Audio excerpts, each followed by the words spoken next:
Aquí seguimos, esto es Telemedina, Canal 9, es punto de encuentro y abrimos una ventana a la salud. Vamos a conocer algunos de los problemas que estoy convencido que están padeciendo ustedes, los que habitualmente ven este espacio. Esta noche nos acompaña al que podemos denominar nuestro médico de cabecera. Él es el doctor Julio Fernández Tomé. Doctor, buenas noches. Buenas noches. Vamos a hablar de una conferencia que usted hace escasamente una semana pues impartió completo el salón donde se celebró muchísimo público por conocer un tema tan, no sé si es apasionante, pero cuando menos tan común en los mortales como es la ansiedad. Sí, así fue. Bueno, reconozco que fue un éxito. Yo no esperaba que hubiera tanta gente de todo tipo y bien, quedó bastante bien porque el tema realmente es un tema importante. Sí, ¿por qué este tema en cuestión para una conferencia, para una charla en Medina del Campo? ¿Por qué? Pues porque la medicina es muy extensa, tan extensa que tiene especialidades, ¿no? Pero hay un tema que es el de la ansiedad, el de la angustia, el de la depresión, al fin y al cabo es una cadena, ¿no? Que es muy importante porque cualquier enfermedad, una gripe, una ciática, cualquier enfermedad, te va a provocar ansiedad. En segundo lugar, porque la ansiedad en sí mismo, en el momento en que se hace continuada, ya es una enfermedad en sí misma. Y porque no solo toda enfermedad va a provocar ansiedad, sino que la ansiedad continuada, aparte de ser una enfermedad en sí misma, te va a provocar otra enfermedad. Y hombre, si sumamos todos, vemos que la ansiedad es algo habitual dentro de la medicina, hasta el punto de que yo pienso que el médico que piense que una gripe es una gripe, como tal, sin más, pues habría que aplicarle aquella frase que decía Gregorio Marañón, de que el que solo sabe medicina, ni medicina sabe. Porque para saber medicina, aparte de eso, hay que conocer al ser humano y hay que bañarse todos los días, no solo estudiando, sino en los diversos saberes que tiene nuestra cultura, ¿no? Entonces, la medicina no solo es medicina. Doctor, estamos conociendo matices que antes a lo mejor incluso se podían desconocer. Seguimos hablando de la ansiedad. Hay conceptos, hay palabras utilizadas con frecuencia, incluso muchas veces frívolamente, bueno, pues que se asocian con esa ansiedad, con esa angustia, con ese estrés, con esa depresión. ¿Todo esto es lo mismo? ¿Ansiedad, angustia, estrés, depresión? Bueno, pues incluso hablando de frivolidad, hay una frase muy frecuente, ¿no? Me encuentro yo un poco depre. Bueno, esa frase es de tal frivolidad que solo quien no haya tenido una depresión puede decirlo, porque no te puedes encontrar un poco depre, se está o no se está. No, no son lo mismo. Y es curioso porque decía Unamuno que hay que ser bárbaro y entrar en campos donde uno no conoce, porque a veces ves lo que no ves. Y decía que había que repetir a diario lo que a diario de puro sabido se olvidaba. Y no creo que hay pocas cosas tan frívolas como un bolero, el de Toda una vida, ¿no? Donde Osvaldo Farrés, cuando lo compuso, decía ansiedad, angustia y desesperación. Y no son lo mismo, en efecto. La desesperación es desesperanza, al fin, depresión. No, no son lo mismo. La ansiedad en sí mismo es miedo anticipatorio. Pero es un miedo anticipatorio ante algo que va a ocurrir. Es decir, si no estudio, no apruebo. Si tú no tienes ansiedad, no estudias. Y por ende no apruebas. Entonces, la ansiedad es normal. Es normal. La angustia no es miedo anticipatorio. La angustia es un grado más. Es miedo anticipatorio somatizado. Es decir, la persona ya empieza a sentir algo en el estómago, o temblor, o sudor, se ha somatizado. Luego, la angustia es ansiedad somatizada. Y partimos que la ansiedad es miedo anticipatorio. Es un estado de alerta que al animal le permite o huir ante un enemigo muy fuerte o ante uno no tan fuerte, atacarle, pero es un estado de alarma, de alerta. La ansiedad es lo mismo que estrés. Otro concepto que se emplea es que tengo mucho estrés. Bueno, pues si tienes mucho estrés y estás, lo que tienes es angustia. Ansiedad y estrés es traducido, es lo mismo. Por la pregunta que me has hecho, de qué si era. Ansiedad, angustia, depresión. Antes de llegar a la depresión hay que pasar por la ansiedad patológica. Por eso no son los mismos conceptos. Seguramente que muchos espectadores de la zona que estamos ahora mismo pues habrán escuchado alguna vez ese dicho que decía que te pareces al cura de Oncalada. Dice que mañana no va a decir misa porque va a estar malo, ¿no? O sea que, sí. O sea que muchas veces, bueno, como mañana va a estar malo, es un poco, ¿no?, lo que estamos comentando del concepto anterior. Sí. Si la ansiedad, como creo escuchar, es normal. Es normal. Es normal.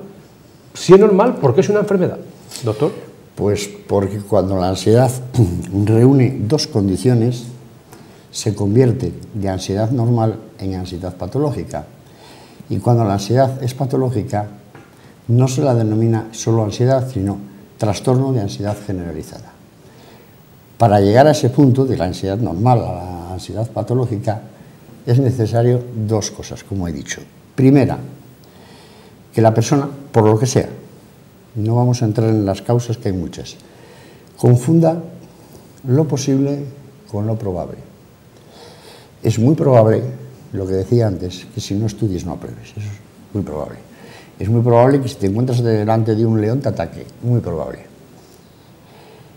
Pero ¿es probable que te caiga una teja en la cabeza? No, no es probable. Aquí viene la patología. ¿Es posible? Hombre, posible es todo. Pero hombre, que caiga una teja, que vayas a pasar ese día tú y que además te vaya a caer a ti, hemos confundido lo posible con lo probable. Y cuando una persona considera probable todo lo posible, vive angustiada. Es decir, tiene ansiedad y además somatizada. Segunda condición para que sea patológico, que esa ansiedad sea permanente y continua. No es lo mismo la palabra permanente que continua. Permanente es las 24 horas del día y continua diariamente. Es decir, tiene que ser diariamente y además las 24 horas del día.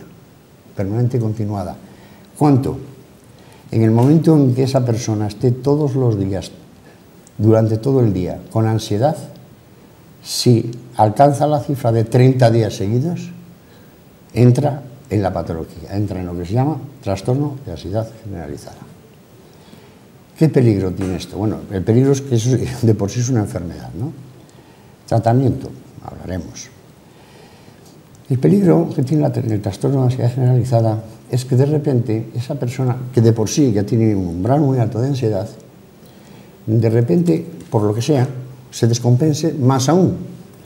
Y entonces ocurra que se quede un día por cualquier causa o aparentemente sin causa, paralizado, bloqueado, no puede pensar, con un cortejo de 19 síntomas, entre los que están sudoración profusa, frialdad, quedarte mudo, no poder ni hablar, taquicardia, palpitaciones.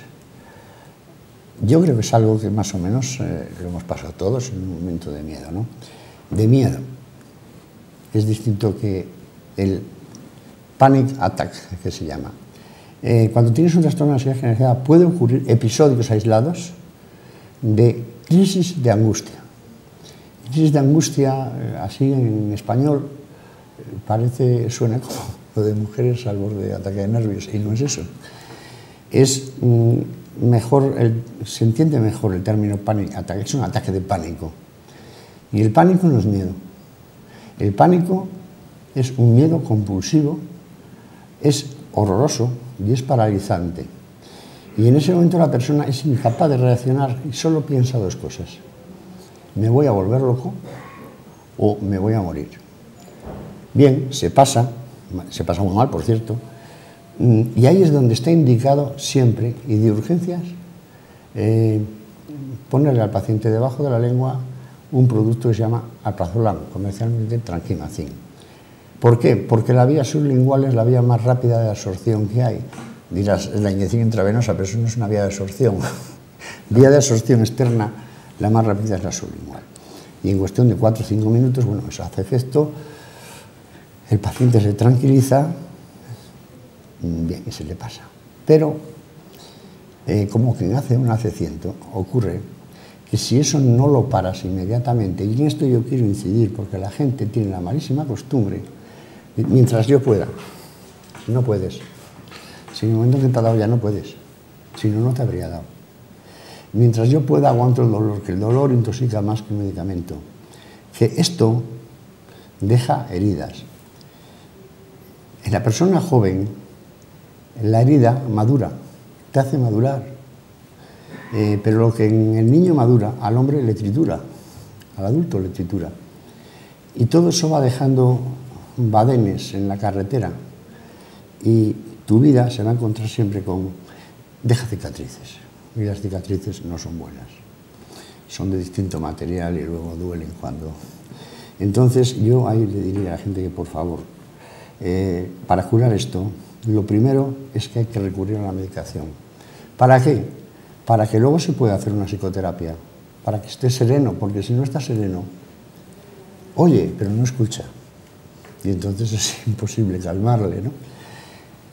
Cuando estos panic attacks, crisis de angustia se producen en 3 ocasiones, por estadística, esa persona empieza a tener una fobia. Y una fobia también es miedo, pero no es el mismo miedo. Una fobia es el ejemplo más claro de miedo irracional. De eso que decimos que el corazón tiene razones que la razón no entiende. Es insuperable, el miedo a subirse a un avión es insuperable. Y en este caso la fobia que se le produce es social. Es decir, es una persona que empieza a tener miedo a las grandes superficies, agorafobia. La agorafobia está mal traducida, es a espacios abiertos, no. Es a grandes superficies comerciales. Es una persona que no quiere entrar en Navidad o cuando hay una aglomeración en unos grandes almacenes, porque piensa que se puede ahogar, que le pueden pisar. Es tremendo, ¿no?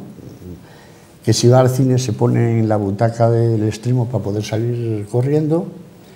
¿Y eso a qué conduce? Eso conduce a una evitación continua. Es decir, vamos a evitar el peligro, vamos a evitar lo probable que no es probable, solamente es posible, y acaba refugiándose de tal manera y no exponiéndose a ningún peligro que acaba encerrándose en su casa.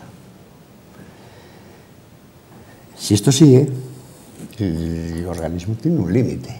Es decir, estás segregando adrenalina, estás deplecionando las sinapsis neuronales de serotonina, una neurona ya no conecta con otra porque falta el líquido conductor y hay que rellenarlo.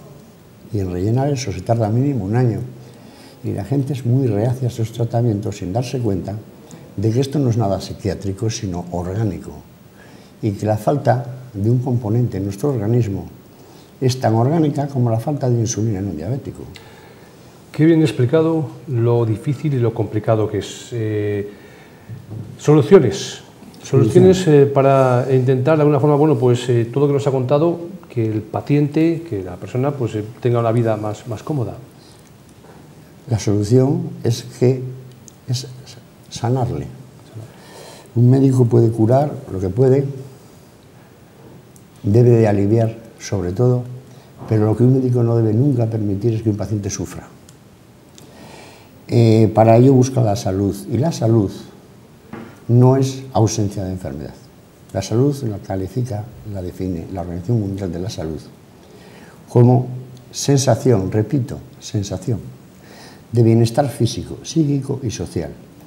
El físico, el obligatorio son los médicos, el psíquico, médicos y psicólogos, pero el social, desde luego, no es nuestro.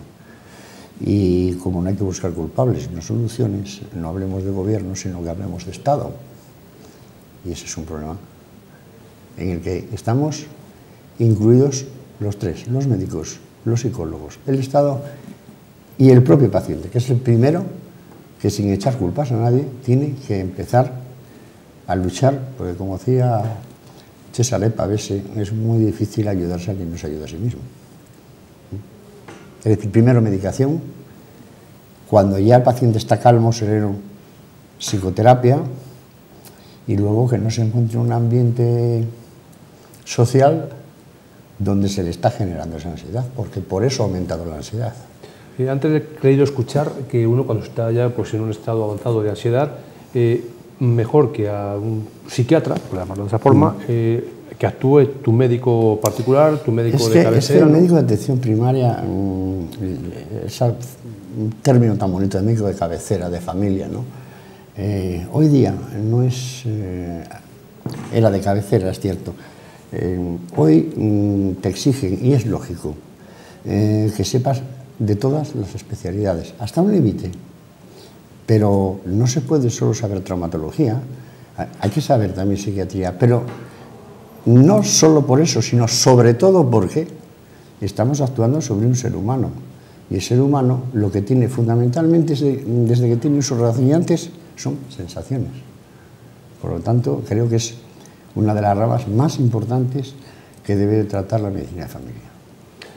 Pues Julio Fernández Tomé, doctor, muchísimas gracias y yo espero contar con usted pronto para seguir analizando las situaciones que tienen nuestros pacientes, los pacientes que seguramente, como antes comentaba, los espectadores que nos ven, pues muchos se sienten identificados con todo lo que he estado relatando, dirán, si es que a mí me pasa.